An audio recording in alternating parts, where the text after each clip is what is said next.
Olá, meus queridos concurseiros, muito bom dia, boa tarde, boa noite, boa madrugada, para você que está aí estudando, acompanhando aqui as nossas aulas.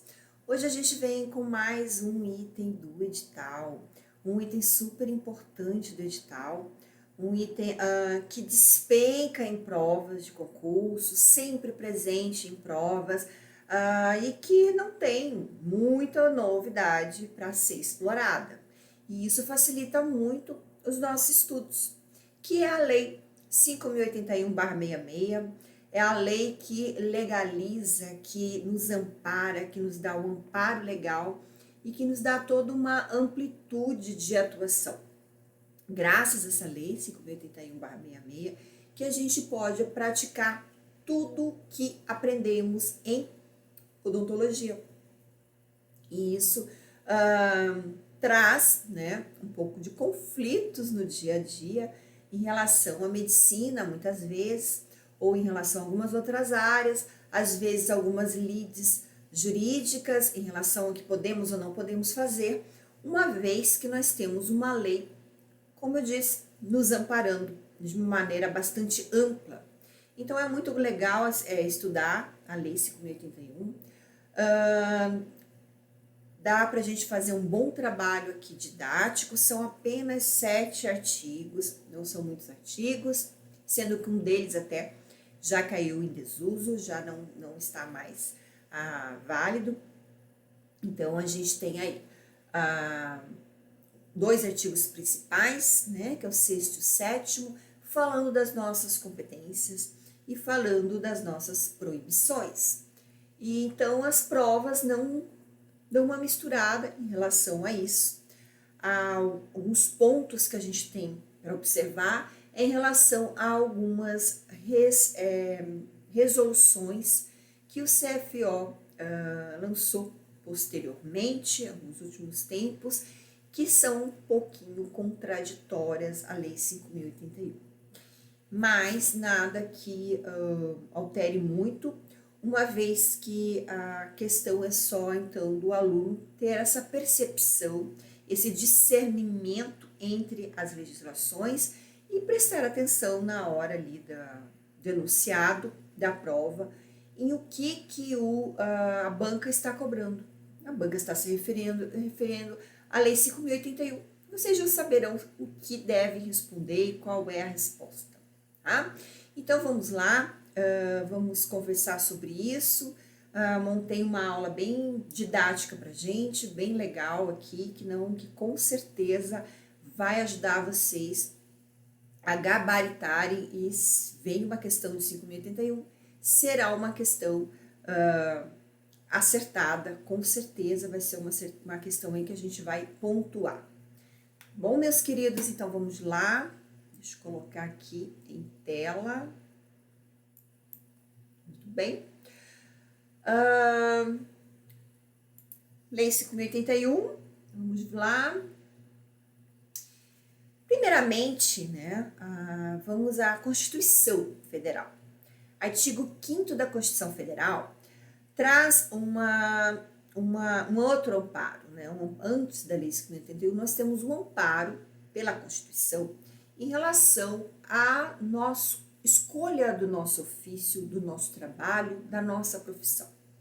Então, no artigo 5º, ele faz o seguinte, que atendidas as qualificações profissionais que a lei estabelecer, é livre a escolha.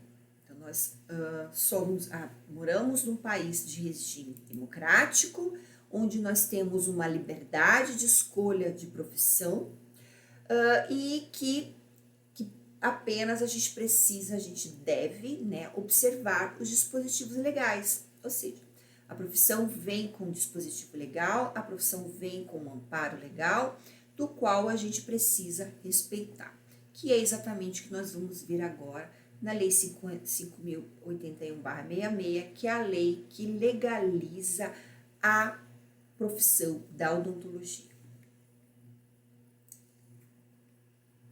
O artigo 1º vem falando exatamente que a lei está o exercício da odontologia em todo o território nacional. E no vídeo da história da odontologia, os fatos históricos, onde a gente faz ali uma revisão dos acontecimentos da legislação, nós vimos, falo lá também, sobre as legislações anteriores. Então, primeiramente, a gente teve um decreto legalizando a atuação da profissão da odontologia, e depois nós tivemos 2 leis. Então, aqui, nesse artigo 1º, ele vem exatamente falando que, inicia falando que essa é a legislação vigente agora, né? E que ela abrange todo o território nacional. Então, assim, traz o exercício legal e fala em relação que tornando-se inválida as normas anteriores. Quais normas anteriores? Como eu falei, o decreto que teve em 1932, seguido pela lei de 51 e posteriormente pela lei de 64. Foram as leis que antecederam a lei 5.081/66. No artigo 2º, ele vem falando em relação à habilitação. É um artigo que cai muito em prova, é um artigo muito fácil, tá? Mas ele traz essa figura que poucos conhecem, que é a habilitação. A habilitação profissional e a habilitação legal. A habilitação profissional é exatamente o que a faculdade nos dá, o curso de graduação nos dá, nos dando habilidades profissionais, nos transformando em profissionais. Então, ela vem falando que nós temos que, é permitido o cirurgião dentista que foi habilitado por uma escola, uma faculdade oficial ou reconhecida, né, que é reconhecida pelo governo, pelo estado, e posteriormente, ao adquirir esse diploma que nos dá habilitação profissional, esse diploma foi o quê? Registrado na Diretoria de Ensino Superior e no Serviço Nacional de Fiscalização de Odontologia, cuja jurisdições se achar no local da sua atividade. Ele fala de 3 órgãos aqui, que não existem mais hoje com esses nomes, mas que são representados atualmente por outros órgãos. Quando ele fala da habilitação profissional, é que a gente cursa a faculdade reconhecida. Essa faculdade vai mandar o nosso diploma para ser registrado na Diretoria de Ensino Superior, hoje o MEC, o Ministério da Educação e Cultura, e posteriormente nós, ao recebermos esse diploma, vamos levá-lo para ser registrado aonde? No Serviço Nacional de Fiscalização de Odontologia, que é o Conselho Federal de Odontologia, através das jurisdições do local da nossa atividade, ou seja, através dos conselhos regionais de odontologia. Professora, eu não entendi nada. Calma. Primeiramente, temos aqui o exercício de odontologia em todo o território nacional, que nos dá a habilitação, certo? Que deve ser reconhecido através do registro do diploma. Então, a Diretoria de Ensino Superior, extinta, hoje é o MEC. Muito bem. Serviço Nacional de Fiscalização, hoje é o CFO. E os conselhos regionais. Então, a gente vai ter essas figuras aqui no artigo 2º, onde nós teremos, ao nos formarmos numa faculdade reconhecida, obtenção do diploma, que será a nossa habilitação profissional.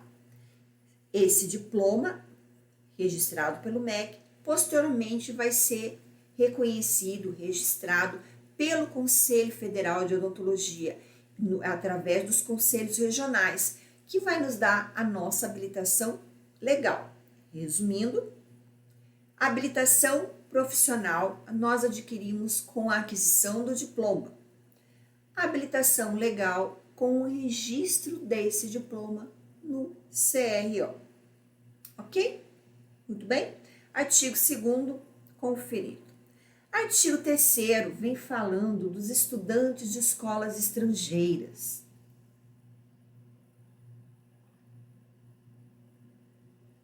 Aqueles alunos brasileiros ou não que estudaram em faculdades no estrangeiro, no exterior, e vieram para o Brasil para poder atuar no Brasil. Então, para atuar no Brasil, há necessidade da revalidação do diploma e satisfeitas as exigências do artigo anterior. Ou seja, esse diploma tem que ser revalidado por uma faculdade reconhecida, né, oficialmente reconhecida, e posteriormente tem que ser registrado no CFO. Então, o que acontece aqui? A lei regulariza as situações dos estudantes brasileiros que se graduam em países estrangeiros. Então, aqui vem a lei respeitando também uma lei de 66, que estabelece as diretrizes e bases da educação nacional, determina que os profissionais formados no exterior, brasileiros ou não, são obrigados a revalidar seus diplomas em escolas brasileiras de ensino superior para receber autorização para trabalhar no Brasil, no país. São necessários exames de suficiência profissional com equivalência de currículos e proficiência de língua portuguesa, caso não sejam brasileiros. E assim, no artigo 3º, nós temos essa situação aqui. Graduados em escolas estrangeiras, brasileiros ou não, necessitam de revalidar o diploma em universidades brasileiras reconhecidas pelo MEC.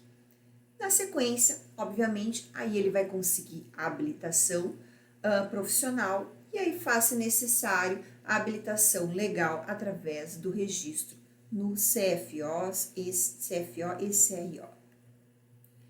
O artigo 4º é um artigo temporário, é um artigo que a gente não precisa se preocupar, ele não cai em prova, tá?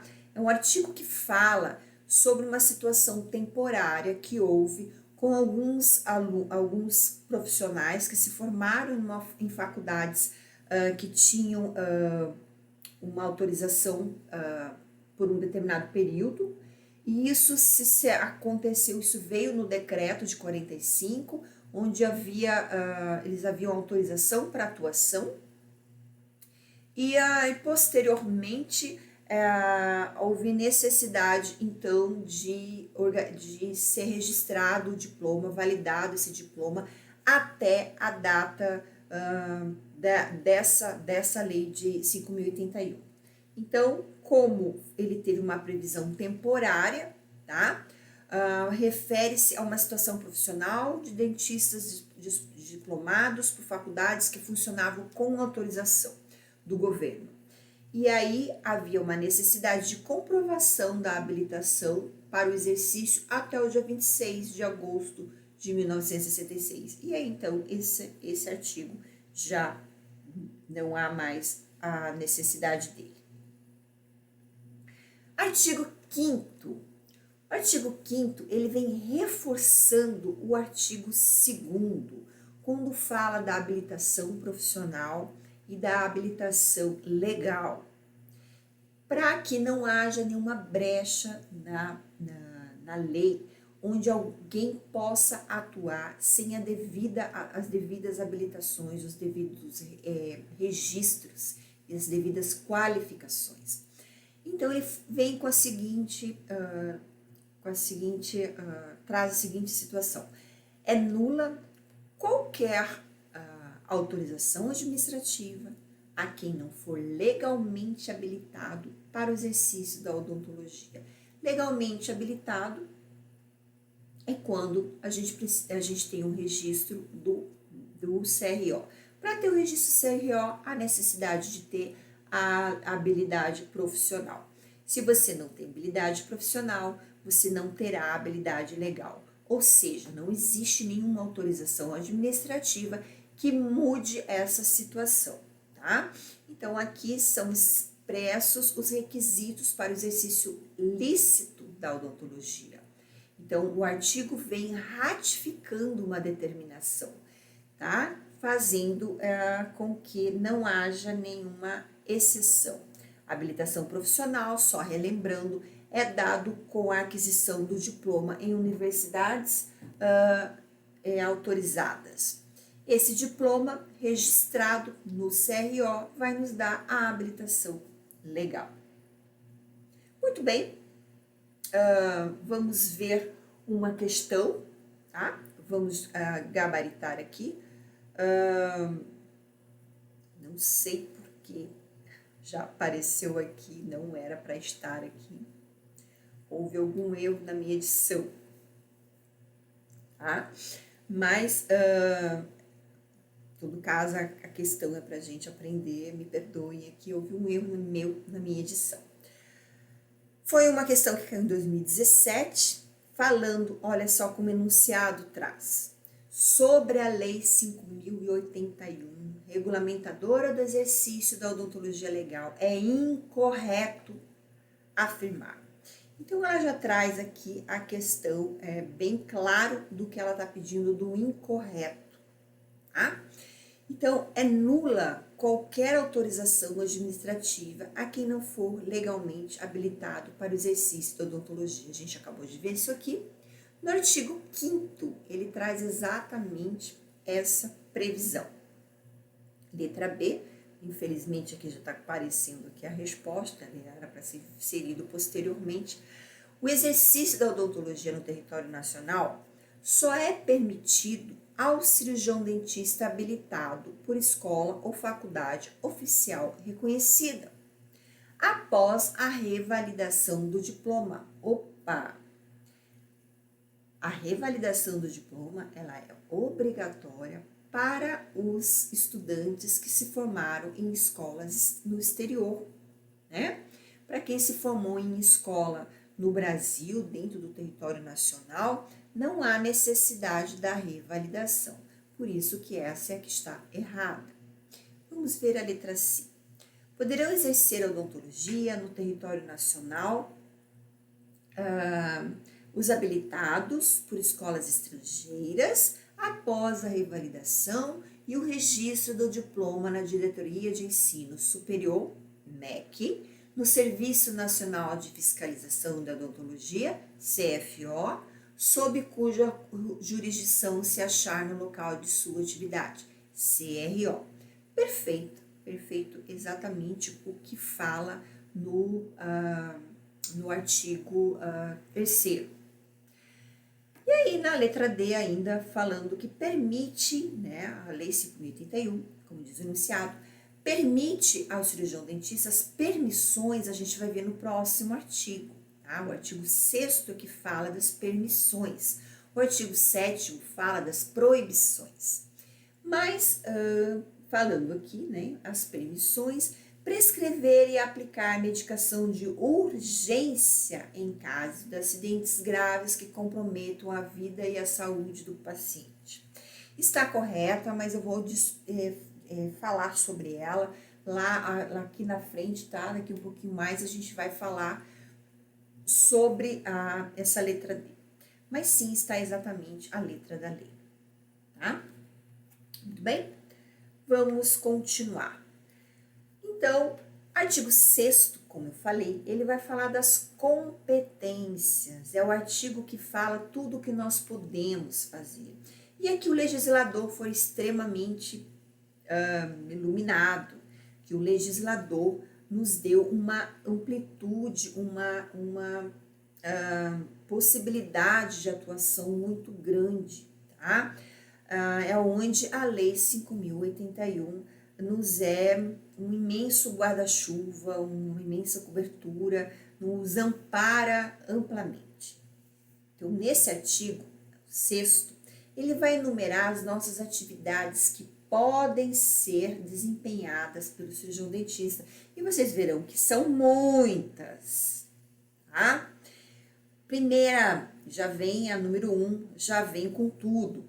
Praticar todos os atos pertinentes à odontologia, decorrentes de conhecimentos adquiridos em cursos regular e em cursos de pós-graduação.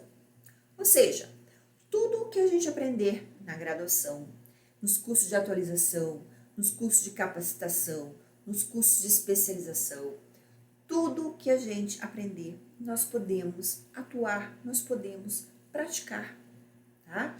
E aqui é que fica bastante ampla a nossa atuação.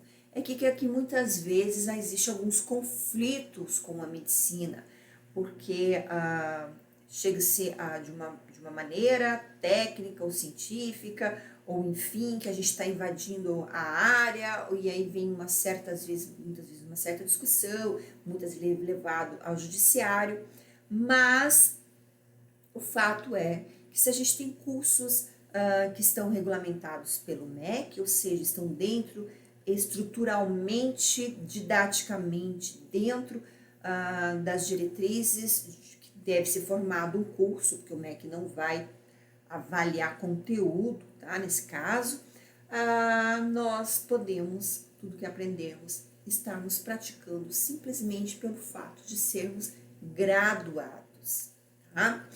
Então, tudo que for ministrado em todos esses cursos pode ser aplicado pelo profissional, desde que, obviamente, sejam cursos que estão de acordo com o que é estabelecido pelo Conselho Nacional de Educação, o MEC. Lembrando, cursos de pós-graduação, quando a lei fala de curso pós-graduação, ela está incluindo atualização, aperfeiçoamento, especialização, mestrado e doutorado, os cursos lato sensus e os cursos stricto sensus. Muito bem, ainda no sexto, no 2, prescrever e aplicar especialidades farmacêuticas de uso interno, de uso externo, indicadas em odontologia. E aqui é muito importante essa questão também, porque aqui ele nos dá, ele dá ao cirurgião dentista o amparo de prescrever qualquer classe gramatical, de medicamentosa, qualquer classe medicamentosa de medicamentos, desde que haja indicação comprovada na odontologia. Então, é claro, quando a gente encontra aquela pessoa que vem pedindo para a gente dar uma receita para comprar um antibiótico renal, uma infecção renal, por exemplo, nós não podemos, tá? Nós não podemos porque foge da aplicação da odontologia. Inclusive, muitas bulas trazem lá o uso médico e odontológico. Então, o que é aplicado na odontologia, as bulas estão lá trazendo isso vem esclarecido, tá?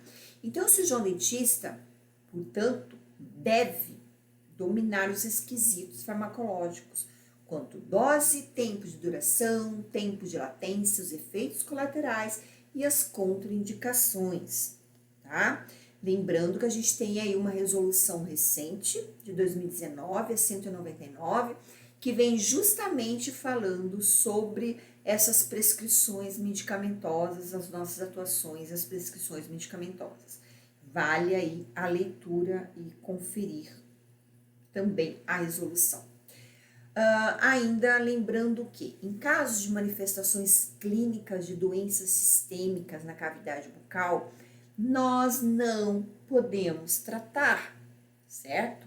A gente tem obrigatoriedade de identificar e de orientar o paciente e encaminhar o cirurgião dentista. Se a gente vê manifestações de HIV na boca, o paciente tem que ser encaminhado para tratamento com o médico, seja HIV, seja COVID, seja, por exemplo, uma cachumba.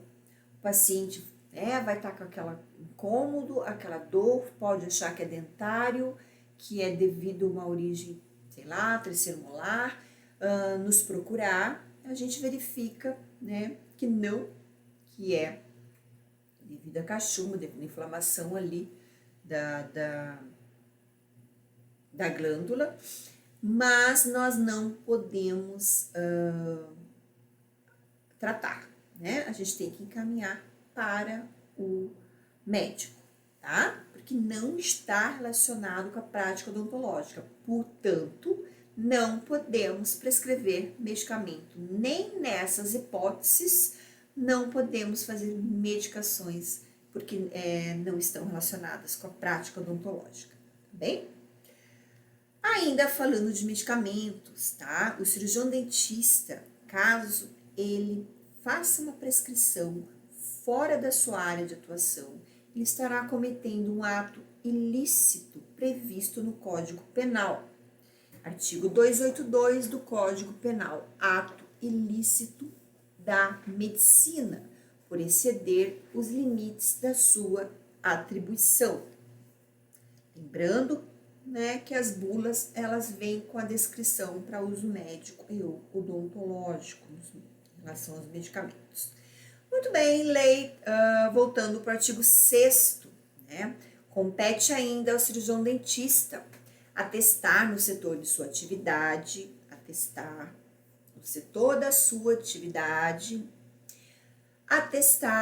estados mórbidos e outros, inclusive para justificação de faltas ao emprego. Isso, inclusive, está previsto, ela vem de acordo com a CLT, com a lei trabalhista, que vem trazendo essas questões em relação a atestados médicos e odontológicos. Muito bem, os atestados, eles fazem parte dos documentos odontolegais. Então, nós vamos ver sobre os atestados no vídeo aula sobre documentos odontolegais. Mas eles são um registro de uma verdade, de uma veracidade, de um fato ou da existência de um estado, uma situação, bem como as suas consequências, ou seja, um fato, né, houve um atendimento, que desse atendimento existiu um estado, existiu uma situação, e dessa situação resultou numa consequência, que é o repouso, né, do resguardo, o repouso aí do paciente. Então, o atestado, ele vem nessas circunstâncias. Então, para um atestado cumprir os seus efeitos legais, necessariamente tem que ser ocorrido de uma prática, de um ato profissional. Esse ato profissional originou consequências atestadas. O cirurgião dentista necessita estar posse de autorização legal, ou seja, ter um CRO para o exercício profissional e não estar suspenso do exercício. Lembrando ainda que caso a gente emita um atestado falso, a gente vai correr ao crime de falsidade ideológica, que é omitir um documento público ou particular, uma declaração que deva constar, ou que nele inserir ou fazer inserir uma declaração falsa, ou alguma coisa que diverse da verdade, tá? Previsto no Código Penal, artigo 299. Ao fato que os médicos vão aí com essa distinção, existe uma distinção de entendimento aqui, que os médicos vão responder pelo artigo próprio, tá? Que é de atestado médico, tá? Falso atestado médico, que é o artigo do Código Penal 302. Muito bem, voltando à nossa lei, no 4 a gente tem proceder à perícia odontolegal em fórum civil, criminal, trabalhista e em sede administrativa. Aqui nós temos exatamente a redação de um dos itens do edital. Tá? Nós vamos ter uma aula, nós temos um vídeo aula só falando sobre a perícia odontolegal em cada um desses fóruns. Mas aqui o legislador foi novamente maravilhoso, porque ele já nos deu a competência de atuar como perito em qualquer uma dessas áreas, simplesmente com o diploma, simplesmente pelo fato de sermos formados em odontologia, não necessitando de nenhum outro curso, de nenhum outro título, tá? Então, o cirurgião dentista pode atuar na função de perito apenas com curso de graduação? Isso é uma pergunta que me fazem muito, que me fazem sempre. Saber se para ser perito, fazer o concurso há uma obrigatoriedade em ter a especialização. Então, a Lei 5.081 vem aqui, esclarecendo esse ponto, tá? Lembrando que a perícia odontolegal visa contribuir às autoridades policiais, às autoridades judiciárias e ou administrativas nos casos de auditorias, tá? Buscando estabelecer a verdade sobre os fatos que envolvam o campo de atuação do cirurgião dentista. No caso da carreira de odontologista como perito oficial, que existe nas polícias civis e algumas ou técnicas científicas dos estados e da Polícia Federal, o egresso nessa carreira é por meio de concurso público e tem como requisito, então, nesse caso, obrigatoriamente a graduação em odontologia. Não há obrigatoriedade de ter o curso de pós-graduação. Então, conforme as leis institucionais dos estados, os quadros dos cargos possuem denominações distintas, porque as instituições colocam nomenclaturas, nomes diferentes, tá? Não existe uma padronização. Então, pode ser perito criminal, área de odontologia, ou perito odontologia, de acordo com a Lei 12.030, de 2009, que prevê como natureza criminal os peritos criminais, legistas e odontolegistas. Então, muitas vezes, o nome do cargo pode ser diferente de um estado para o outro. Muito bem. Nossa, mas de novo, não é possível. O que eu fiz de errado? Na hora de editar meus slides, gente, eu fiz uma coisa errada aqui, porque estava tudo funcionando muito certinho. Mas tudo bem, na segunda fase eu vou organizar isso.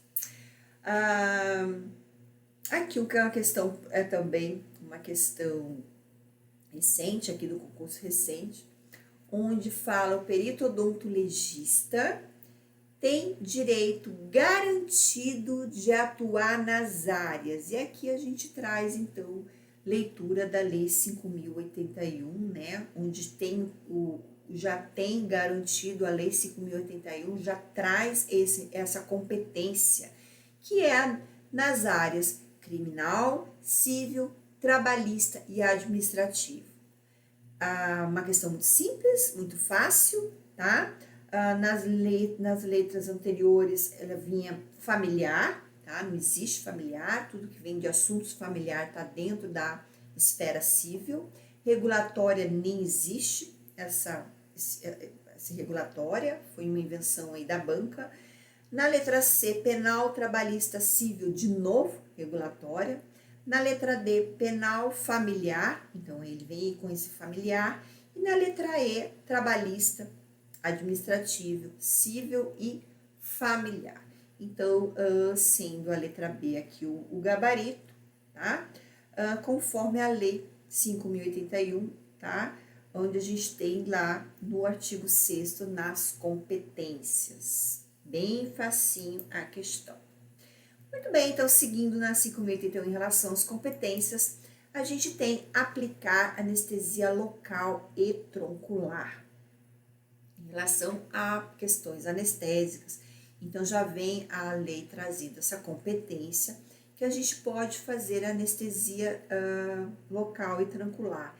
E aí, falando sobre isso, as limitações de aplicação, porque ele restringe essas anestesias. São anestesias por infiltração, onde a mais utilizada e administrada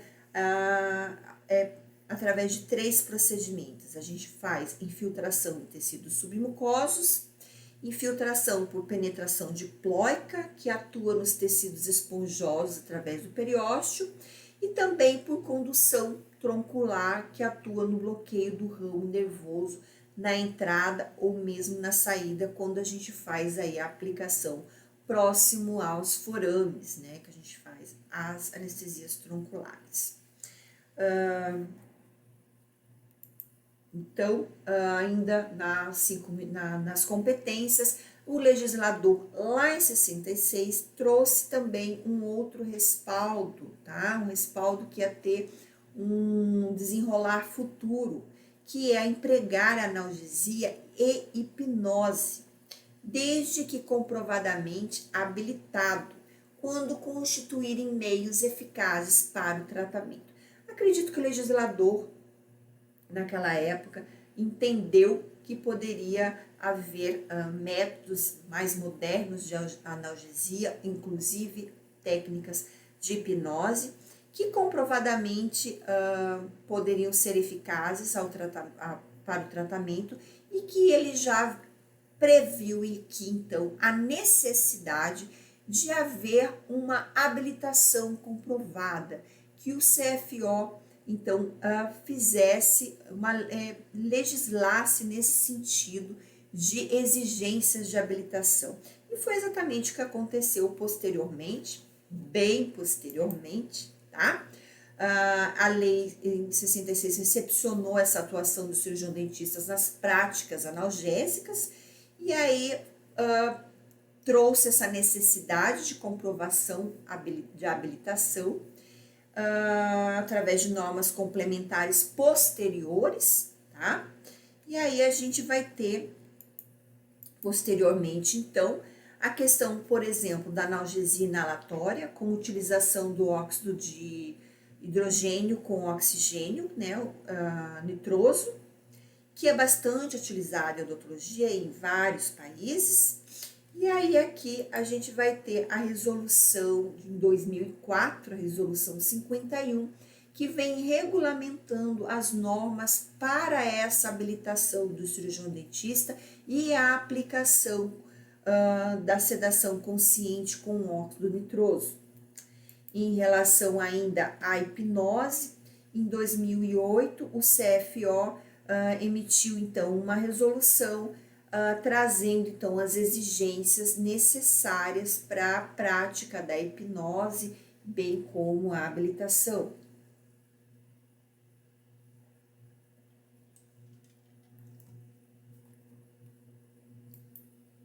Sendo assim, nossa, parece que dessa vez não deu errado. Vamos ver uma questão. O perito criminal na área de odontologia, o cirurgião dentista, tem a prerrogativa do emprego da analgesia e da hipnose, desde que comprovadamente habilitado, quando constituírem meios eficazes para o tratamento. Perfeito, né? Praticamente a letra da lei. Perfeita a questão. A resolução do CFO número 5 de 2004 retifica o uso do óxido nitroso como arsenal válido para analgesia. Mas aqui no final a CESP fez uma confusão. Sim, a gente tem uma resolução de 2004, porém o número dela é 51 e não resolução número 5, e esse é o primeiro erro da questão. E ela não retifica o uso, mas sim ratifica o uso. Então, a questão trazia 2 erros. Um erro sutil, obviamente, em relação ao número da resolução, apesar de ser um número bastante baixo, mas o aluno, o candidato ali, com certeza, não ia ter certeza do número, né? E talvez nem tivesse essa malícia de desconfiar que o número estava errado, mas aí então vem a questão da confusão do retifica com o ratifica, trazendo assim o erro da questão. Sim, CESP, você está errada. Muito bem, vamos dar uma pausa aqui nesse nosso primeiro vídeo. Lembrando então que nós vimos artigo 1º falando da atuação então da Lei 5.081 em todo o território nacional e também em relação às leis anteriores. O artigo 2º vem trazendo a questão da habilitação profissional, a habilitação legal, a aquisição do diploma em uma faculdade reconhecida e o registro desse diploma, não apenas no MEC, mas também nos CFOs, nos CROs. No artigo 3º, ele vem trazendo a questão da revalida, a situação das pessoas que fazem curso em faculdades estrangeiras e a necessidade de revalidar esse conhecimento, revalidar esse diploma para poder ter aquisição à habilitação legal. O artigo 4º já caiu em desuso e no artigo 5º ele vem reforçando a questão da habilitação, dizendo que não existe nenhuma autorização administrativa, não existe nenhum outro meio de se conseguir a habilitação legal. No artigo 6º, então, a gente entra com as questões das competências, tá? As competências que vão do número 1 ao número 9. Então, a gente viu uma grande parte das competências aí. E no próximo vídeo nós vamos ver o restante das competências e também o artigo 7º falando das proibições. Tudo aquilo que a lei já vem dizendo que não podemos fazer, tá? Então, sendo assim, vamos dar aqui um intervalo do vídeo. Vejo vocês no próximo vídeo. Nos falamos logo mais, continuamos esse assunto da Lei 5.081/66. Até o próximo vídeo.